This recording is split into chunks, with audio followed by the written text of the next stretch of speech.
still about 5 seconds to get this out of our system. You're not going to tell your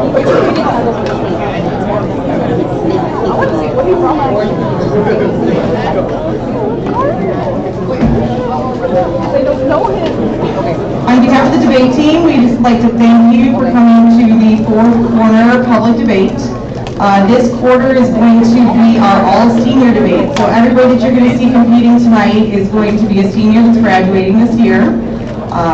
Our host for the evening is not myself. It is the one and only Joseph Diaz. She's also a senior on our team. And she's going to come up here and talk to you for a few minutes about what's coming up. I just want to remind everybody that we're actually recording the debate this time, which is new. So we're really going to need your help with the background noise to make sure we're super quiet and we're paying real close attention, so that way we can make sure we get a really good recording. In between speeches, when they're doing prep time, like I said before, there are snacks in the back. And here comes Giselle.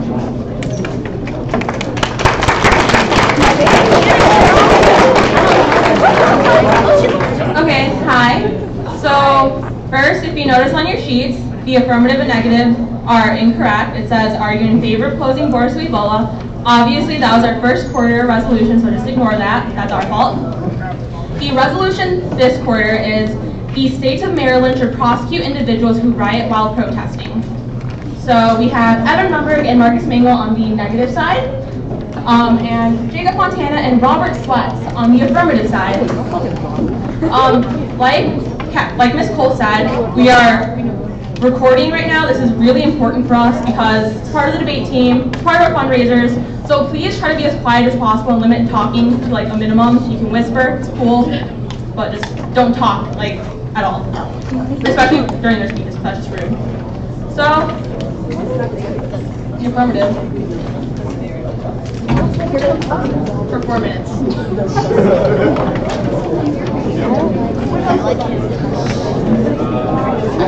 Bobby has to speak.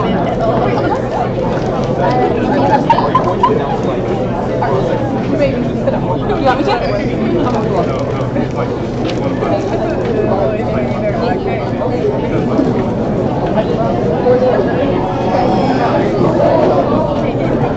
Hey, Calvin. Hey, Robert.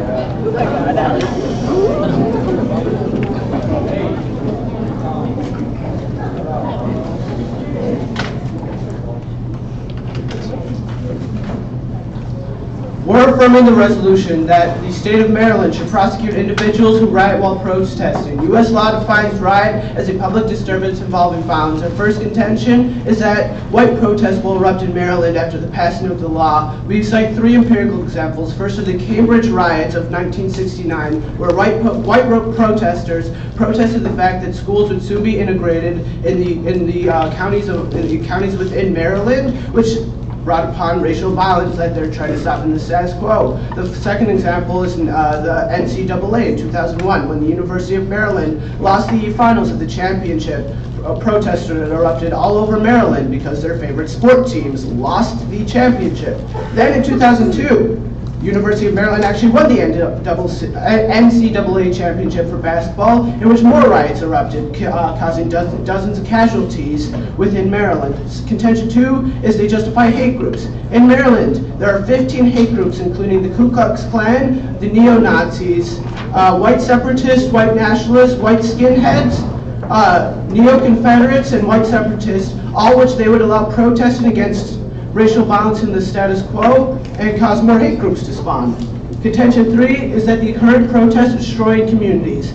While the negative will stand up and say that they're destroying white businesses, which cause the racial violence of the status quo, all the evidence right now points to the fact that they're not destroying white businesses. Instead, they're destroying Asian and Arab-owned businesses throughout places like Baltimore, which causes a sort of violence that is not against the white people who are causing the the violence. Now, they're going to stand up and say that first, that without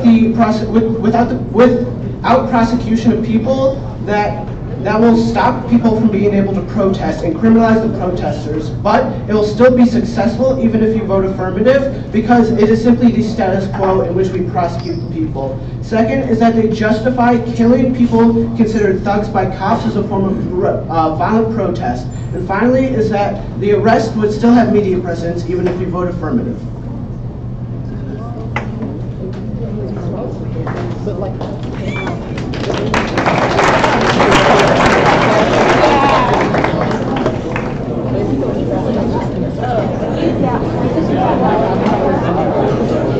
Hey everyone. So Marcus Mangle is going to come up to give the first negative construction.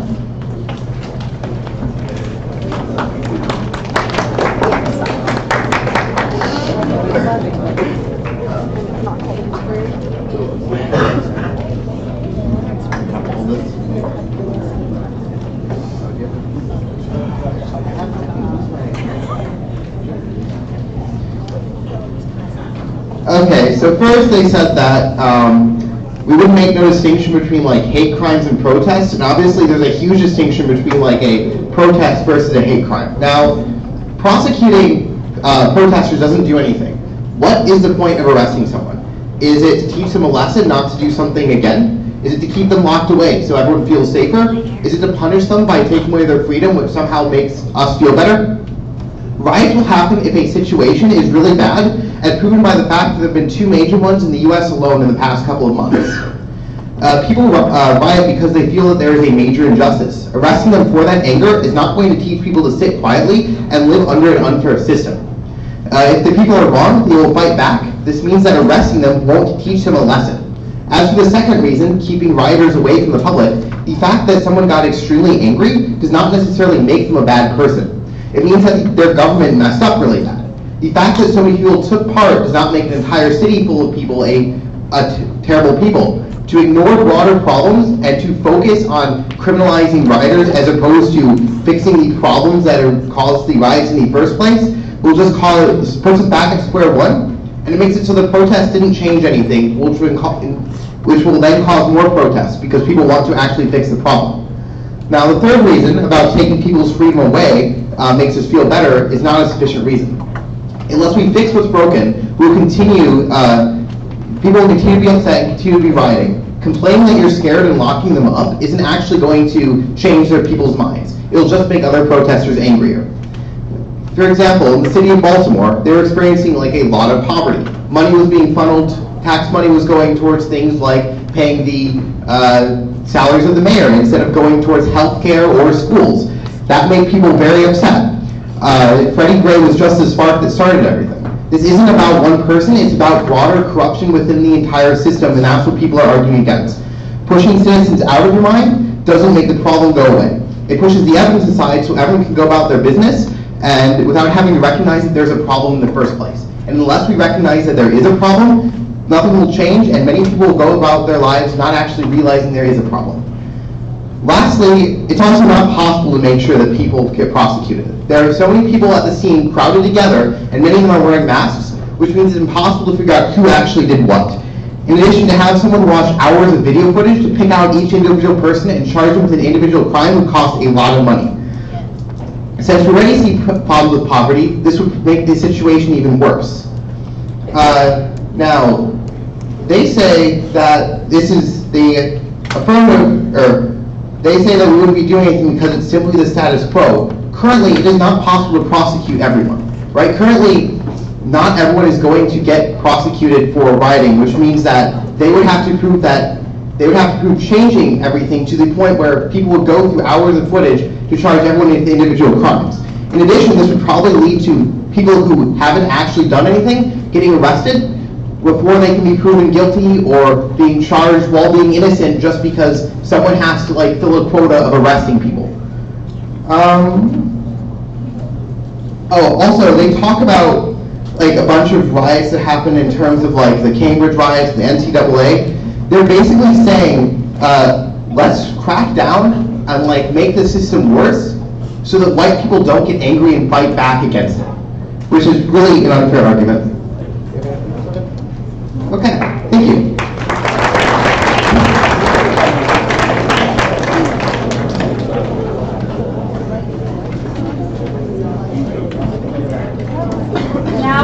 cross-examination between Robert and Marcus.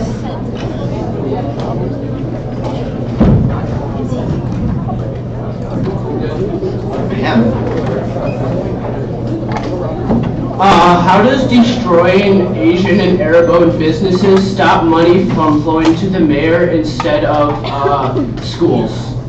My argument is that, well, first of all, the problem is currently that the mayor is money is flowing to the mayor instead of schools, and that's why people are upset, and you can't, prosecuting them for being upset about that is not going to change the fact that it's happening. Okay, but how does destroying Asian and Arab-owned businesses stop racial violence? It's not about like the destruction stopping it, it's about hiding the destruction will make it so that it cannot possibly be stopped. Okay, how many people would we need to arrest before it sends a message?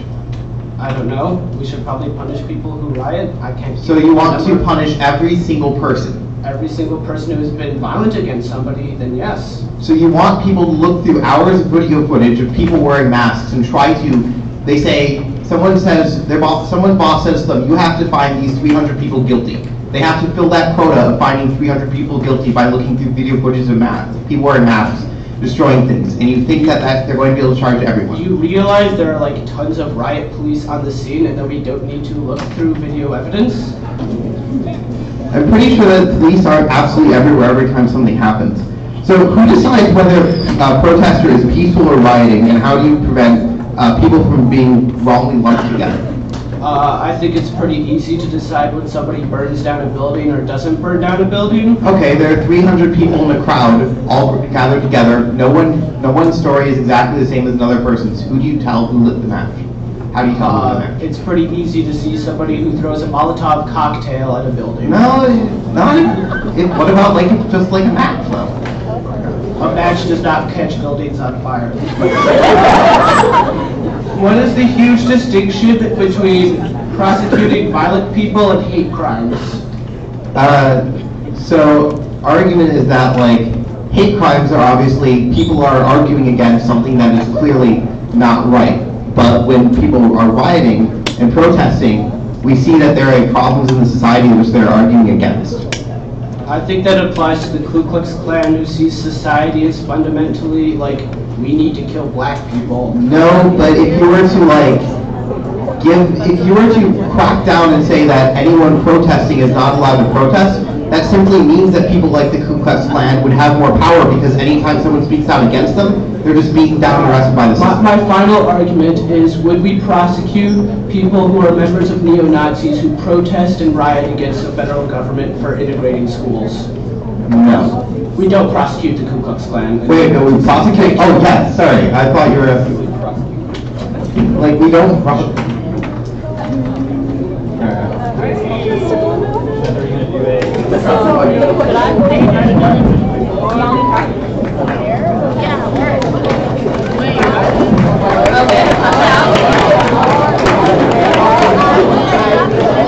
Alright, so Jacob Fontana is going to come up and give a 4-minute rebuttal speech.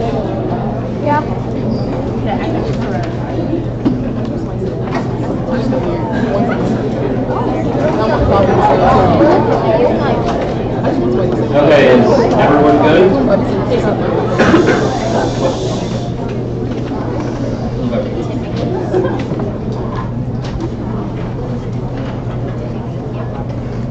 All of the negative arguments are predicated off the distinction that there is a trade-off between fixing the system and prosecuting people who riot, which there simply is not. We have isolated 3 reasons why riots are bad. First, is that it's not just people protesting against inequality that are riots.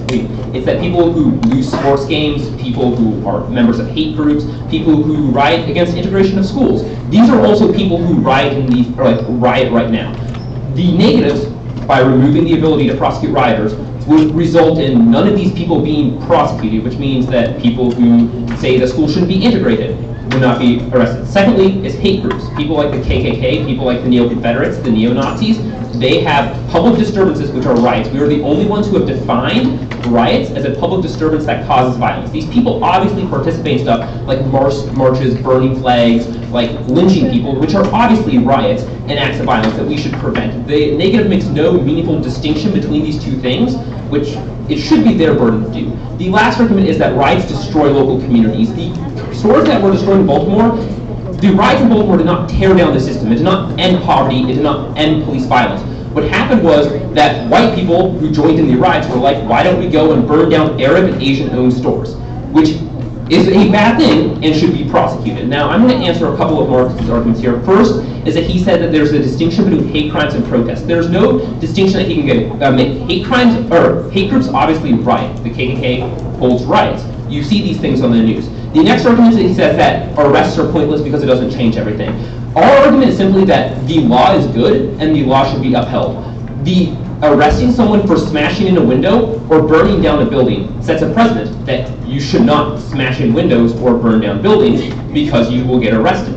It is a deterrent effect against people smashing windows and burning down buildings. If what Marcus says, that arrests are pointless, why do we not do away with the law altogether and revert into anarchy and start killing each other? He says that people riot because there's injustice in the status quo.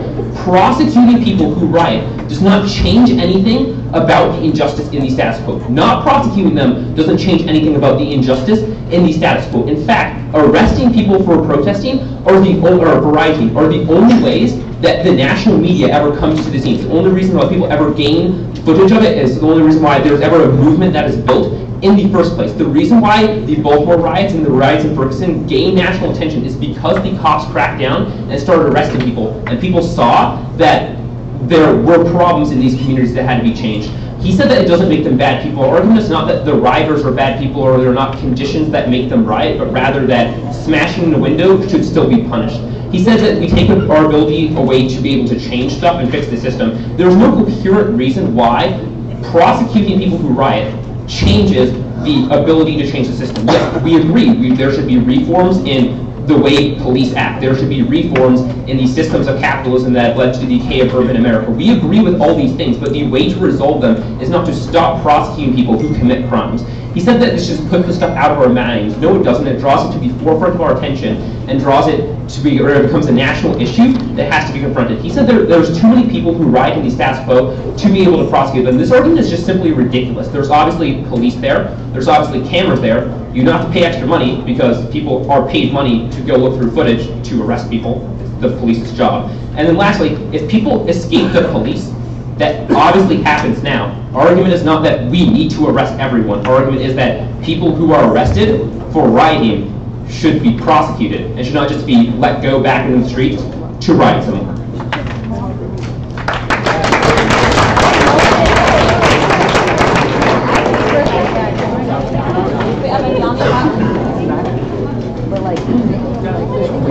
Now it's Evan Romberg's turn.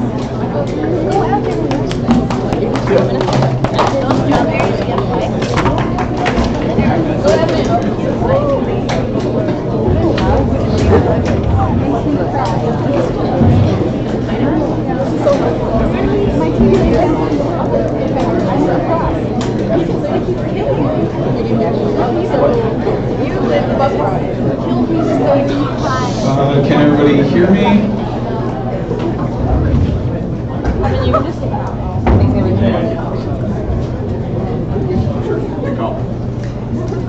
Can everybody hear me now? Yes. All right. All the arguments that Jacob makes in his speech are really good in the abstract, but bad in practice, and even worse when you apply them to places like Baltimore. So the problem is, first of all, that it doesn't work. There are too many people, there are too many crowds, there's too much chaos, and not nearly enough videotapes or enough cops for us to be able to accurately prosecute all of the people that the government says are rioting in Baltimore. Because, first of all, we don't know exactly who is throwing the Molotov cocktail, and second of all is that police make errors and arrest all of the wrong people when trying to solve them because they use things like racial biases to decide who the people who get arrested are. Second is that instead of using these police forces to imprison people, they should instead be tasked with improving the conditions in urban Baltimore so that these things kind of don't happen again. The reasons why there are things like protests happening in Maryland are because of racial injustices and other structural conditions that aren't going to be changed unless we do things like bring attention to them through riots. And if we just prosecute these individuals and try and get them out of the way, these are inevitably going to be replicated.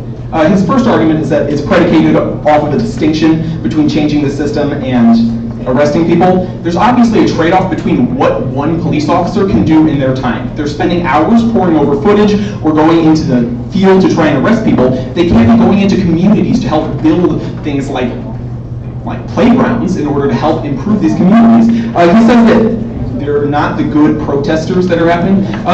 The rioters that are getting cracked down are not the KKK. The people who are rioting are you poor, disenfranchised urban black youth who have been disempowered by their communities for decades. And those are the only people who are getting arrested as a result of this. And Jacob says a lot about looking to the news for the KKK violence, but there hasn't been a lot of rioting by these supposedly violent white nationalistic groups in the past months, because the only time when the police get called in is when there are these disenfranchised groups. Their argument about only them defining riots as violence is based in nothing, ultimately, because the government can justify anything as violent or threatening when they see black men parading through the streets, because cops are able to justify anything, as we've seen with some of the recent examples of police brutality throughout the nation.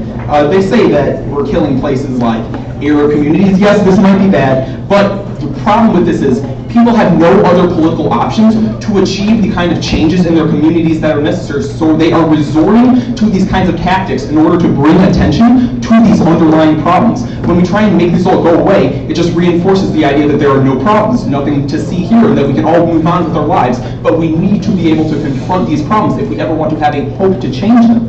They say that it's just the law and you have to enforce it.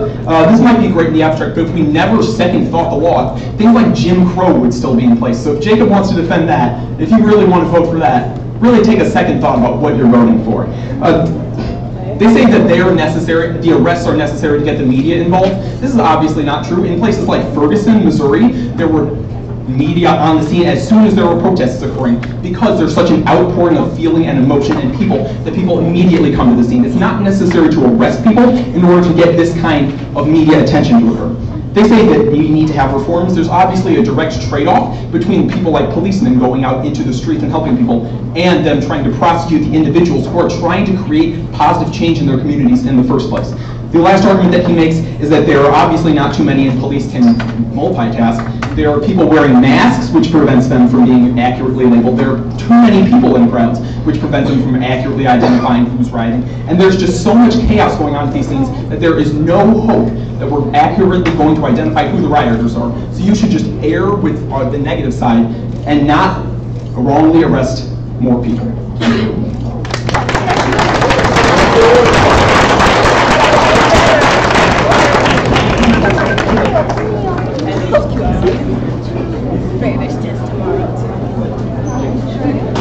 Alright, there's going to be a cross-examination between Evan Rumberg and Jacob Fontana. Then after those 3 minutes, we will open up the questions to the audience. Okay, so my first question is, obviously, cops in Baltimore, pretty racist. Why are they going to go and build a playground?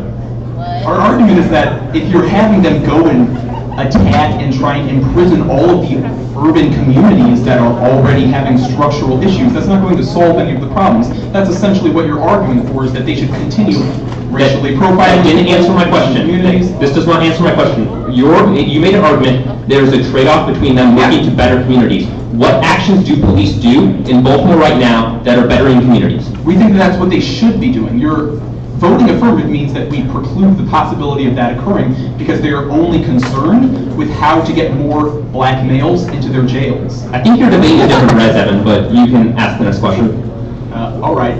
What examples do you have in Baltimore of, for example, any other groups than these poor, disenfranchised groups rioting and getting arrested? The University of Maryland protests in 2002, the NCAA protests in 2001. Who was protesting and why in these? White people who lost sports games or won sports games. Okay, so your argument is, let me get this clear, that we should prosecute rioters who are rioting against racism because otherwise white people might get angry? No, our argument is that burning down a building should get you arrested. Yeah, so I guess The next argument is, what is the trade-off between prosecuting people who do stuff like burn down buildings or break windows and the ability of community leaders to lead reforms for political systems to be fixed, for systems, economic systems to also be fixed? Well, we don't have enough community leaders and resources dedicated to doing the kinds of structural reforms that are necessary to help these places out. That seems like a structural problem in the status quo. I asked why. If you let me answer the question, thank you. That the cops are often tasked with doing this, and even when they're not, their aims are always to arrest more people, to police these communities. Our argument is that instead they should be focusing more on the kinds of positive reforms. Okay, you can question. All right. How are the police accurately going to identify all of the people involved in riots? Okay, I want to clarify this because this is not our argument. Our argument is if you are caught and arrested burning down a building or smashing in a window in a riot, you should be prosecuted. Our argument is not that we need to implement a massive system of surveillance to capture everyone who did this. What does voting affirmative do to change the fact that the people that the cops pick to arrest when people are rioting are always the black males out of the community? I'll answer this one. That doesn't make any sense because even if we don't arrest our rioters, the cops will still prosecute black people regardless. You don't change anything.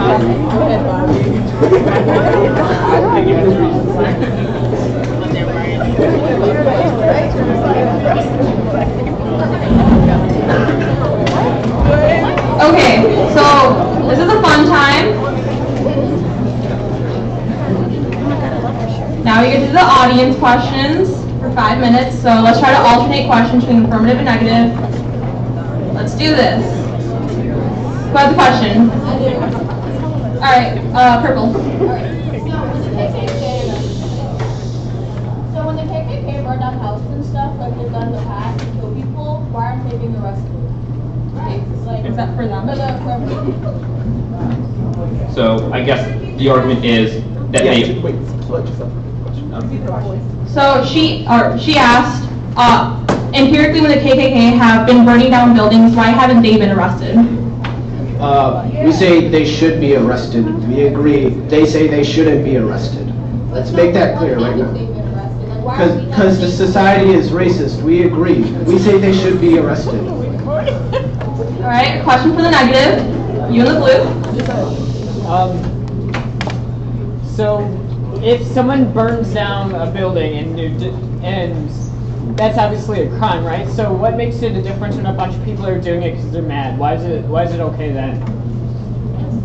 I think that we can all agree that the conditions of rioting in Baltimore happening right now are very different from like Canada post them losing a hockey game. There's a difference between like structural injustices that are sparking riots because people have no other means for political action, or a bunch of white people getting angry about losing a hockey game. So I think that there's a difference in when we should be attacking these communities, whereas we need to identify where there are structural issues, like in Baltimore, and not go after every protester, and where there aren't, like in Canada. Okay, questions for the affirmative? Kwame? So in places like Baltimore, would racist cops in these areas be responsible for arresting rioters? So the question he asked was, in Baltimore, would the racist cops who are instigating these things be the ones prosecuting the individuals? Regardless of whether you vote F or neg, there will still be racist cops, which makes it hard to prosecute everybody in an unbiased situation. We say that, yes, there will still be racist cops who arrest protesters, but if there are intrinsically good cops who want to build playgrounds, like the negative says, then hopefully we can arrest people who protest, like, integration of schools. Questions for the negative? Yeah. Yeah. How are you going to differentiate whether it's a hate crime or, like you said, like, yeah, you can arrest someone because they're mad about a hockey team, but you shouldn't arrest someone in Baltimore? Like, where do you draw the line? I don't understand how you see it as like a violent crime in one situation and not a crime in another situation. So obviously there are both there are violent crimes in both instances, but our argument is that we need to look at more than just the crime that is occurring and look to the underlying conditions. They were talking about, are you talking about the hate crimes in addition to that? I'm just asking like how you differentiate which one deserves prosecution and which one doesn't. Yeah, we think that, for example, we can differentiate between protesters in Baltimore who are rioting and, for example, like the KKK rioting, because there are clear like federal guidelines that establish what the KKK is doing as hate crimes that are very much so no-no and that we would definitely not defend. So I think that we can use these sort of guidelines to decide which protests that we prosecute or not. Questions for the affirmative? Yeah. So you say that like government should prosecute people like rioters. So like what are the chances of someone actually getting charged? So she asked, what are the chances of someone actually getting charged if they're prosecuted as a rioter? So this is our argument. Our argument is that right now, the people who are arrested and charged end up being the black youth, and the people who are arrested and let go end up being the kids who threw a riot because they won a sports game or the KKK. Our argument is that people should be prosecuted when they riot, regardless. Questions for the negative? Yeah, this is going to be the last question. If police aren't like helping the community, why don't you just have other people who aren't the police help the community with parks and other general things? There are a lot of good people who are trying to help Baltimore out in the status quo. Like we agree that there are some people, but the problem is that when you have police trying to find all of these people who are supposedly rioting, it can trade off with those efforts because it splits groups apart. It leads to underlying instability and tension in these places. And it means that the people who are trying to, or the people that could possibly lead to positive community reforms, can't because of the way that the police are conducting their arrests. Do y'all need Marcus, do you need Oh, wait, y'all need help? No? Okay. Time for the first affirmative rebuttal.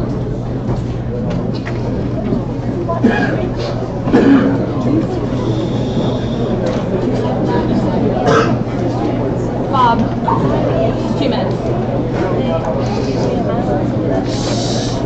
Is everybody ready? Cool. Evan and Marcus will stand up here and spew dirty, dirty lies, but all that they allow for are the KKK to not be prosecuted when they riot against things like black integration in schools. The only coherent argument that the last speech made was that the cops won't build playgrounds. The racist cops who kill black people obviously aren't going to go into black communities and start building playgrounds. Even if they do build playgrounds, how does that change black youth being killed by cops? It doesn't.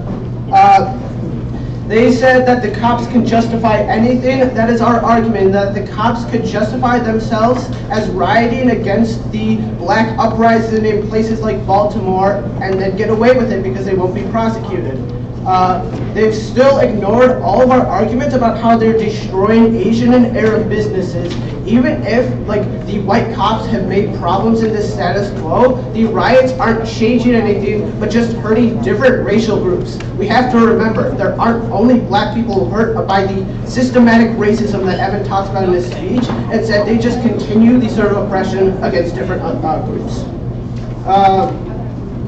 They said that we need to defend all instances of the legal system, things like Jim Crow. That's obviously not our argument, that the legal system is inherently good and it's equal. Our argument is that they simply justify more black people being arrested instead of white people. I think that's pretty coherent.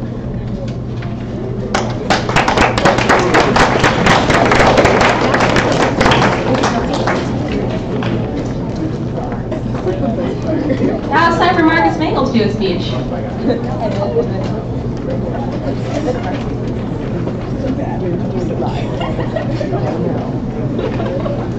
Okay, so extend everything I was talking about to my first speech.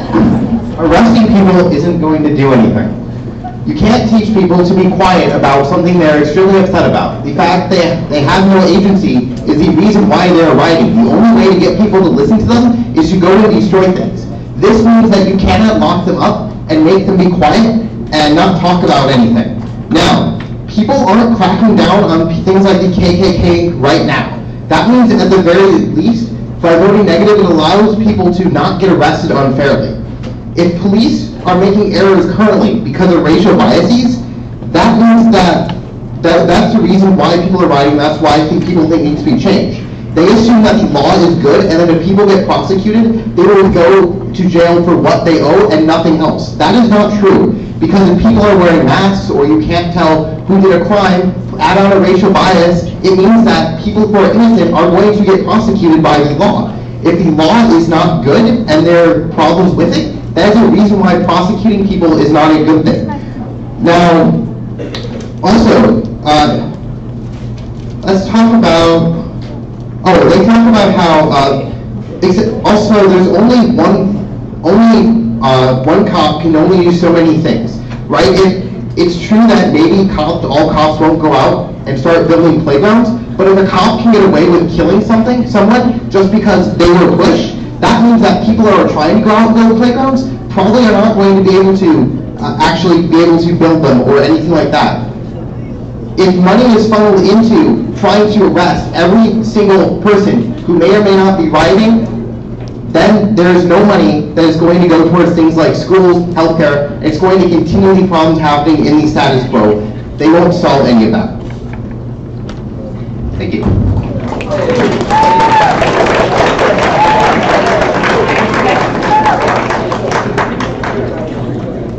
So now is the grand crossfire where all four of the debaters get to ask each other questions for 4 minutes.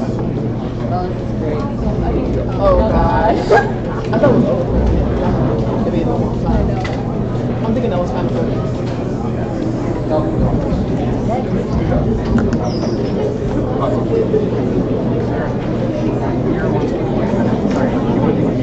I don't know why he did that. Alright, so if people can't tell who burned down a building because everyone's crowded together, how can you guarantee that people in court won't be prosecuted while being innocent? We've said this before, that yes, you can tell the difference between somebody who throws a Molotov cocktail at a building and somebody who doesn't. It's pretty easy to see a fire in a group of people that is immediately thrown from somebody's arm. If HF can see people who penny people on the cameras, I think we could see people who throw Molotov cocktails. So that might be true if there's like 10 people in like an area the size of this cafeteria. But when there are 300 and they're all moving around rapidly in a small area, how does the cop, who only saw a flash, who only saw a little bit, tell with exact precision who was the one that threw it 10 days later in a courtroom? The same way that HF could see through a crowd of 4,000 students at the homecoming rally, people who throw pennies at each other. Also, the stores on streets have more cameras than HF do. Wait, so you're saying that now police should look through the cameras, like personal cameras, to try to arrest people? A, that already happens. It's called a subpoena. B, we say we should prosecute people. Yes, we should use evidence like cameras around the people. Also, there are a ton of riot cops on the scene who aren't just like looking at the sky and go, oh, a fire erupted. How did that happen? Yeah. So I guess the one question I'm still confused about is why do the one cop like having a trade-off between working and like looking at a camera versus doing something else? How does that one cop change the system? All your arguments seem to be predicated off of there is some inherent like trade-off between what we're doing and what you want to do. Where is that? I don't know about you, but most of us have a fixed number of hours in the day, 24, that we can use to accomplish a certain number of things. And when you're spending 8 hours going through these profiles, these cases, and trying to find out who threw the Molotov cocktail, because everything is still kind of blurry. So I just want to walk through this with you really quick. So a racist cop gets to sit at a camera for 8 hours and like look at people like throwing Molotovs. The alternative is this cop is on the street and starts shooting people. Which one is better? No. That's not the alternative. Okay, you have a question?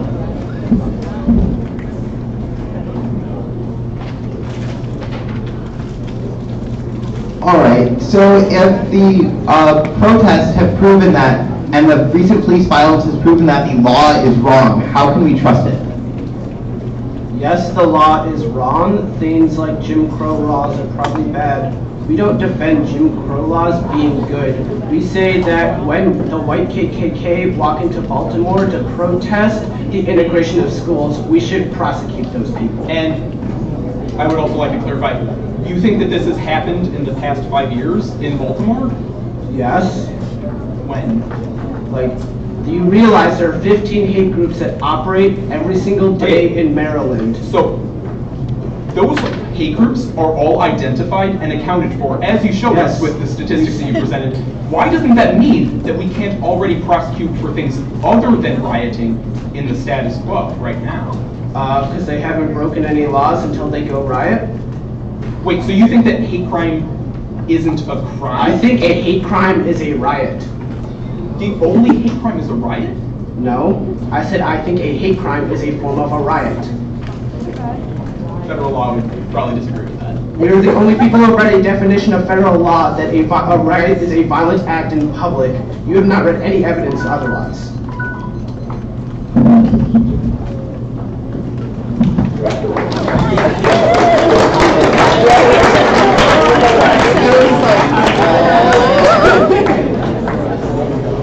So now Jacob Montana will come up and give the last affirmative rebuttal.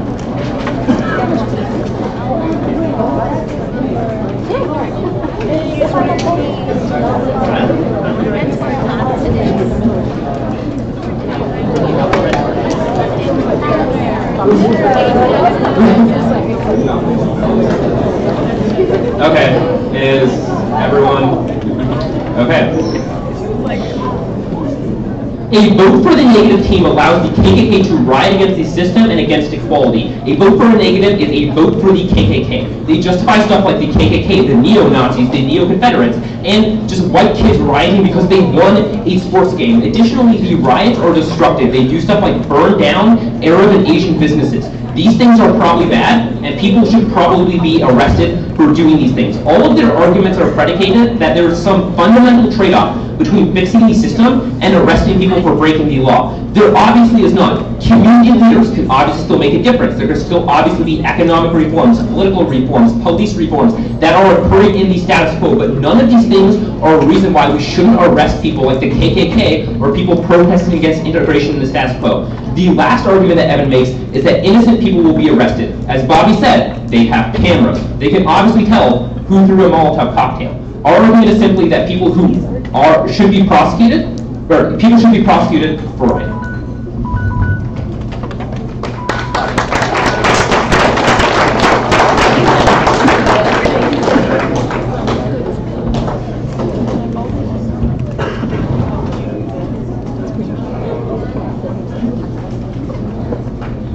Look, I'll make this decision really easy for you. At the end of the day, cops can be racist. A lot of times they prosecute the wrong people who are often the poor black males, resulting in all of these areas because of the resulting confusion in all the riots. The only way to prevent future riots and even more violence is by voting negative, because we can recognize that there are problems going on in these areas with no other political mechanisms to solve them, and then work to create better solutions to them. They're hedging the entire debate on this asinine argument about the Ku Klux Klan, but they're ignoring that we can prosecute them for the fact that they are committing hate crimes. The only way that the Baltimore Police Department is able to arrest poor black males in the status quo is because they're rioting, supposedly.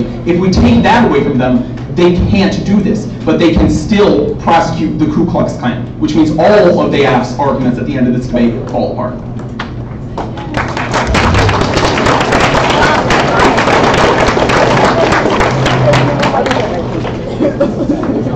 Alright, so a couple things that happened last time that we want to prevent. Make sure you write your name clearly, your English teacher's name clearly, and clearly circle a winner. Only one. And thanks for coming.